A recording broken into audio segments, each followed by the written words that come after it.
প্রিয় নেতাজি, অনেকদিন ধরে তোমাকে একটা চিঠি লিখবো ভাবছিলাম, কিছুতেই আর হয়ে উঠছিল না। আজ কোনো একটা ঘটনার নিরিখে তোমাকে চিঠি লিখতে বসলাম। ছেলেবেলায় আমাদের দোতলার ড্রয়িং রুমে তোমার ছবি, জন্মদিনে পেতাম বই, সেখানেও তুমি। বাবার গল্পে তোমারই বীরত্ব, দেখতে দেখতে শুনতে শুনতে ক্রমে আমিও তোমার ভক্ত। বাবা বলতেন ইন্ডিয়ার আর একজন নেতাজির দরকার ছিল।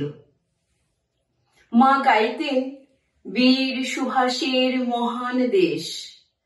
দাদু বলতেন ছেলেটাকে ওরা শেষ করে দিল। ঠাম্মার চোখে তখন আঁচলের খুঁট। এসবের মধ্যে বড় হওয়া আমিও কেমন একটা ঘোরের মধ্যে থাকতাম। ভাবতাম পারতে, তুমি সব পারতে, যদি আর একবার আমাদের মধ্যে তোমাকে পেতাম। আজ উত্তর 40ও আমার একই ঘোর, তুমিই পারতে। কেননা দেশের মাটিতে দেশপ্রেমের মতো জোরালো একটা ঝাঁকুনি দেবার ক্ষমতা তখন আর কারোর ছিল না। এখনো আছে কি? তোমার হারিয়ে যাবার পর দেশে কত কমিশন বসেছে।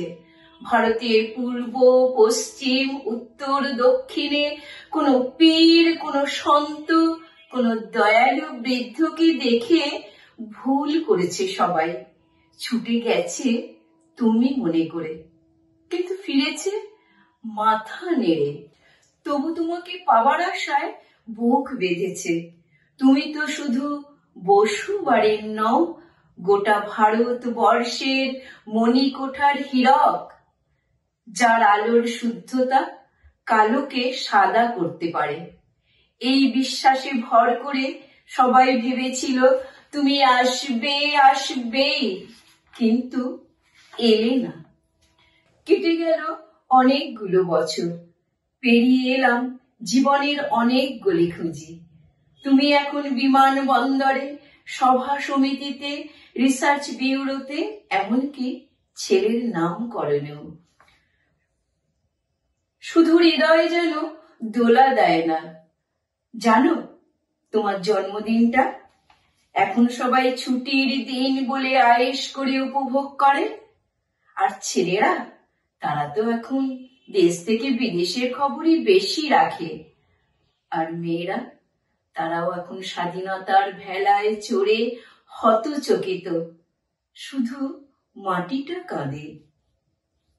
সেই কান্না যেন ভূমিকম্প, খরা, এলিনো, বন্যা হয়ে চারিদিক ভাসিয়ে দেয়।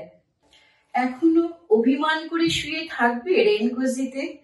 আজ যখন ঘাড়ের উপর AK-47 নিঃশ্বাস, রক্তের হরি খেলা, ধর্মের জিগিরে তখন শোনাও সেই আওয়াজ, আমি সুভাষ বলছি। মেয়েটা দৌড়ে এসে বলবে, মা দেখো উনি আসছেন।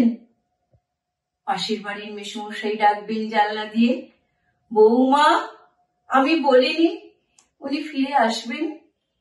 খোলা জানালার ধারে দাঁড়াবেন মায়েরা, তাদের ডান হাতে শঙ্খ, বাচোখে জল।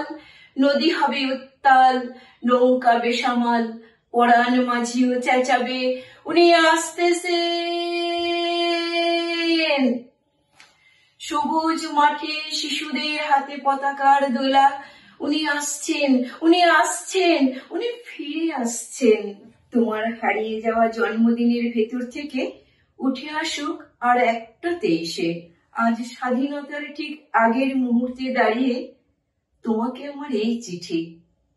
প্রণাম নিও, ভালো থেকো নেতাজি, প্রণাম নিও।